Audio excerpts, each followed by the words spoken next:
దిమ్దా గ్రామం నుండి పోడు భూమి సమస్య కోసం ముఖ్యమంత్రి రేవంత్ రెడ్డి గారికి విన్నవించడానికి పాదయాత్రగా వస్తున్నాం.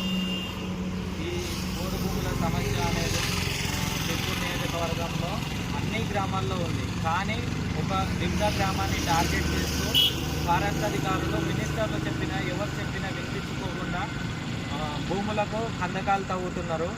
ఇక్కడ ఉన్న వాళ్ళు ప్రతి ఒక్కరు బీసీ బిడ్డలు పోడు భూములు వాళ్ళు ఒక 60-70 సంవత్సరాల నుండి చేసుకొని తింటున్నారు. వాళ్ళ విలేజ్ గిరిజన ప్రాంతం కాకముందు నుండి ఆ భూములపైనే డిపెండ్ అయి ఉన్నారు. వర్షం వస్తే తప్ప వాళ్ళకు పంట రాదు. అలాంటి వాళ్ళు ఒక్కసారి కూడా మండల్ ఆఫీస్కు వెళ్ళని వాళ్ళు ఈసారి వాళ్ళు అడవి దాటి ముఖ్యమంత్రి రేవంత్ రెడ్డి గారిని కలవనికి వెళ్తున్నారు. వాళ్ళ సమస్యని పరిష్కరించాలని ఏ ప్రభుత్వానికి కానీ అక్కడున్న లీడర్లకు కానీ ఎవరికి వ్యతిరేకం కాదు. ఇది వీళ్ళ బతుకు తెరువు కోసము వీళ్ళు రోడ్డు పట్టుకోవాల్సి వచ్చింది.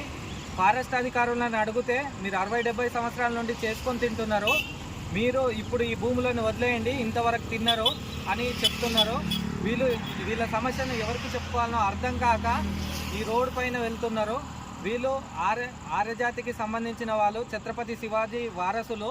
ఇట్లాంటి వాళ్ళకే న్యాయం జరగకపోతే వీళ్ళని రోడ్డు పైకి తెచ్చిర్రు. ఇప్పుడు వీళ్ళు కనీసము ఏ రోజు కూడా మండల ఆఫీస్ పోయి ఒక విషయాన్ని కూడా బయట ప్రపంచానికి చెప్పని వాళ్ళని ఇప్పుడు ఈ రోడ్డుపై వచ్చి పోరాటం చేయాల్సి వస్తుంది.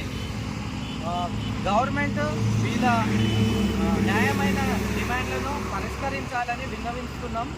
వీళ్ళకు న్యాయబద్ధంగా పోడు భూములకు హక్కుపత్రాలను ఇచ్చి సమస్యను పరిష్కరించాలని మేము డిమాండ్ చేస్తున్నాం.